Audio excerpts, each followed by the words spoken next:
The rest of us will say, hey man, that's kind of shitty, Nintendo.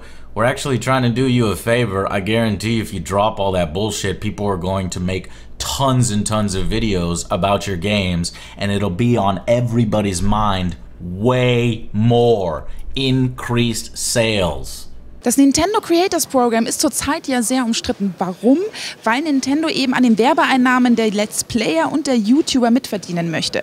In Deutschland ist das Programm noch nicht gestartet, in Amerika schon. Angry Joe hat dazu schon ein Angry Video veröffentlicht. Und ich bin gerade auf einem Witcher 3 Event in Warschau, wo Angry Joe eben auch selbst vor Ort ist. Und ich möchte ihn nochmal zu diesem Thema befragen und auch Jesse Cox. I don't think it's fair. I think a lot of people understand at this point the value of the YouTube community and spreading the word and sharing experiences. Like I've said so many times, I've had more fun with my Nintendo Wii U console than I have both my Xbox and my PS4. And, you know, just putting out that content and sharing it with people, I don't see why Nintendo would need to triple dip, essentially, which is you buy their system, you buy their games, and then not you earn no revenue off of your show and your productions, but they go one step further. They take your revenue from your show and your productions because you're using their characters and their video games. I just don't understand why Nintendo is this last aggressor in this space.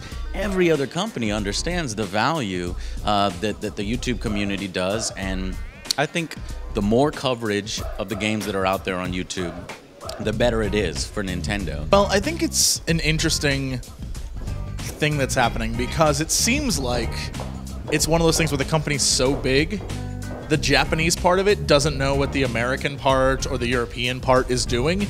And so because the Japanese part's just sort of like, whatever, we do what we want, I think they're the ones responsible for it. And everyone else is just sort of like, we don't know what to do. Because if you're in the States, for example, there are programs where they reach out to YouTubers and say, will you record something about this game, or will you do this for this game? And then immediately they take, like they would take money from you. It makes no sense. And so I feel like it's two arms of the same corporate body that have no clue what's going on. I spent, I forgot what it was, like $600, $900 now.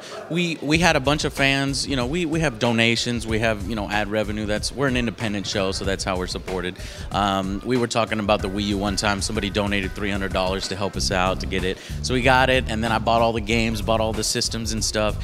So we do still plan to stream on Twitch, because Nintendo hasn't yet figured out how to, like, stop people from streaming so that they can take their cut of the streaming.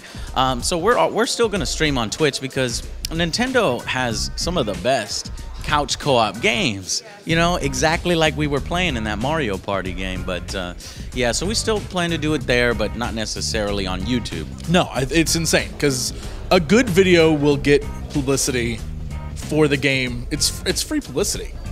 And it's been proven time and time again that someone on YouTube, someone on Twitch can push to a game very, very well. Much more than traditional media can do. What actually constitutes a new piece of work?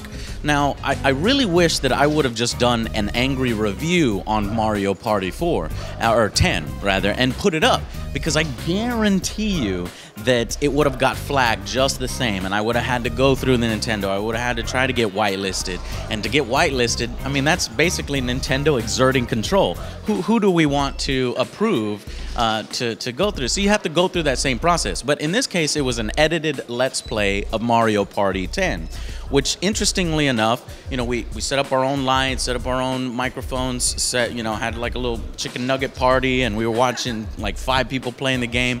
We talk about the game, we have commentary, we give our own impressions of the game. At what point does it become a new transformative work is the question. It's not really been tested in court, but in my opinion, reviews should be protected, absolutely, because Nintendo shouldn't have full control over, you know, your reviews, or they shouldn't take your revenue off of making a review show about their games. I think that's wrong. I think it's just a weird thing that a lot of companies see it as missing out on money, but it's money that was never there to begin with. It's money that, like Xbox, for example, the new Microsoft terms of service are insane. Like, you can't do this, and you have to change the title of this, and I think it's them being afraid they're going to lose something. But really, they're not. and they never were. If anything, they were getting free publicity for their stuff, and they're just it's a new world, and they're just scared of it. I can't name specific names, but Nintendo America has tried to convince Nintendo Japan of this. This comes from Nintendo Japan, this policy. And I think that if they do change the policy and, you know, join the rest of the companies in Web 3.0 or whatever this new generation of YouTube content is, that you would see 2 times as much Nintendo coverage, 3 times as much Nintendo coverage. I know many YouTubers that just don't bother with Nintendo because they're busy with all the other systems out there, you know, and they're trying to make a living producing new entertaining content and informative content. And they would include Nintendo probably if Nintendo said, you know what, let's just share everything. If I create something, the initial thing I created is mine, right? But if you take what I've created and create something new with it, then that's yours. And so that's the same way that you can have a rap album that uses sample tracks from other, right? All you have to do is acknowledge, like, yeah, okay, this was Jesse's work, but I changed it and I made it better or more accessible to a different group of people. Then at that point, that's your work. Mario Party 10 isn't even listed in America on the supported list of games that you can show on the Nintendo RevShare program. So if the game that I was playing isn't even a part of the RevShare program, does that mean technically I'm not even allowed to show gameplay at all from it?